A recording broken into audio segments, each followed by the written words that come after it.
ਭਲਵਾਨ ਜੀ ਚਲੋਗੇ ਕਿੱਥੇ? Railway station? ਉੱਥੇ ਕੀ ਕਰਨਾ ਜੀ? ਯਾਰ ਕੰਮ ਹੈ ਉਥੇ। ਕਿੰਨੂੰ? ਉਹ ਯਾਰ ਮੰਨੂ। ਤੇ ਜਾ ਕੇ ਕਰ, ਮੈਨੂੰ ਕੀ ਪੁੱਛਣਾ ਮੈਂ? ਉਹ ਭਾਈ ਤੇ ਤੈਨੂੰ ਹੀ ਪੁੱਛਣਾ, ਹੋਰ ਕਿਹਨੂੰ ਪੁੱਛਣਾ ਹੈ? ਤੇ ਅੱਗੇ ਕੰਮ ਮੈਨੂੰ ਪੁੱਛ ਕੇ ਕਰਨਾ ਨਾ। ਉਹ ਯਾਰ ਭਲਵਾਨ ਤੂੰ ਰਕਸ਼ਾ ਕਦੇ ਵਾਸਤੇ ਲਿਆ ਫਿਰ? ਮੈਂ ਰਕਸ਼ਾ ਚਲਾਉਣ ਵਾਸਤੇ ਲਿਆ, ਔਰ ਕਦੇ ਵਾਸਤੇ ਲੈ ਆਵੇ?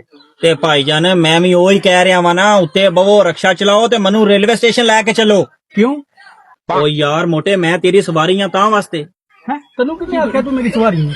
ਉਹ ਯਾਰ ਜਿਸ ਟਾਈਮ ਮੈਂ ਤੇਰੇ ਰਕਸ਼ੇ ਤੇ ਬਵਾਂ ਦਾ ਤੇ ਤੇਰੀ ਸਵਾਰੀ ਆ ਨਾ ਫਿਰ। ਤੂੰ ਰਹਿਣਾ ਕਿੱਥੇ ਹੈ? ਉਹ ਯਾਰ ਪਿੱਛੇ ਹੋ, ਉੱਤੇ ਬਵਾਂ ਮੈਂ। ਚੱਲ ਭਲਵਾਨ ਕਰ ਰਕਸ਼ਾ ਸਟਾਰਟ, ਚਲੀਏ। ਹੈ ਰਕਸ਼ਾ ਸਟਾਰਟ ਕਰੀ, ਕਿੱਥੇ ਜਾਣਾ ਮੈਂ? Railway station.